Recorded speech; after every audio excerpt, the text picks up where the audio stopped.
Welcome to Blaston, a highly competitive VR game where you duel each other in arenas with customized weapon loadouts. In this video series, we'll introduce you to the type of weapons one by one so you can get familiar with them before getting into your next session.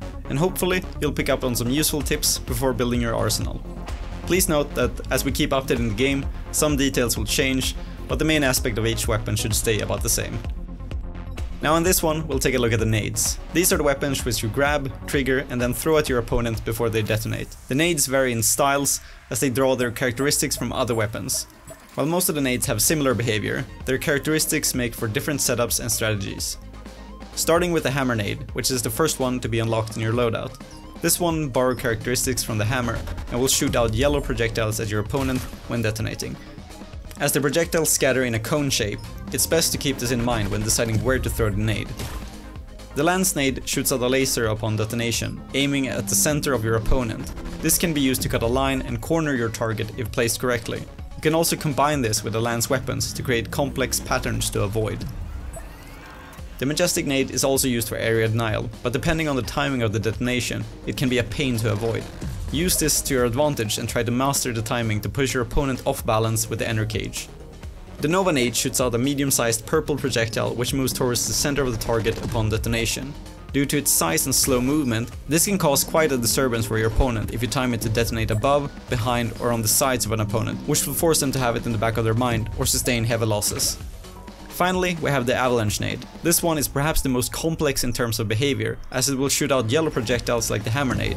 However, once they hit something, they will create small enter cages for area denial. This can be super strong, as players may forget about the floating cages in the heat of the moment and take either chip damage or heavy losses. Using this in combination with the hammer nade can also be strong, as the opponent might not be able to tell which projectile will create an enter cage. These are all the nades at the making of this video, but we can't end it just yet.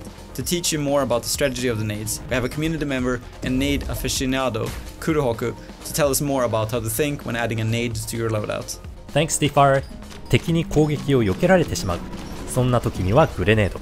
四方八方から攻撃を仕掛け、混乱した相手に必殺のバイパーをお見舞いしてやりましょう。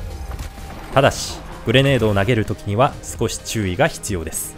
投げたグレネードは何かにぶつかると簡単に消えてしまいます。グレネードをキャッチされてしまうと所有権が移り、敵の武器としてこちらに襲いかかってきます。複数のグレネードを時間差で投げたり、他の武器で攻撃しながらその回避先にグレネードを置いておくようなコンボは強力な攻撃手段になります。敵のシールドを崩したい時にはマジェスティックネードとアバランチネードがおすすめです。この2つが発生させる電撃はシールドを貫通する性能を持っています。ショットガンのように弾が広がるハンマーネードは密着状態で爆発させると全弾ヒットの大ダメージ。ロマンですね。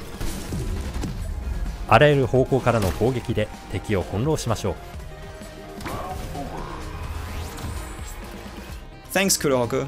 Before we go, let us know which nade is your favorite and what your best tip is in the comments below.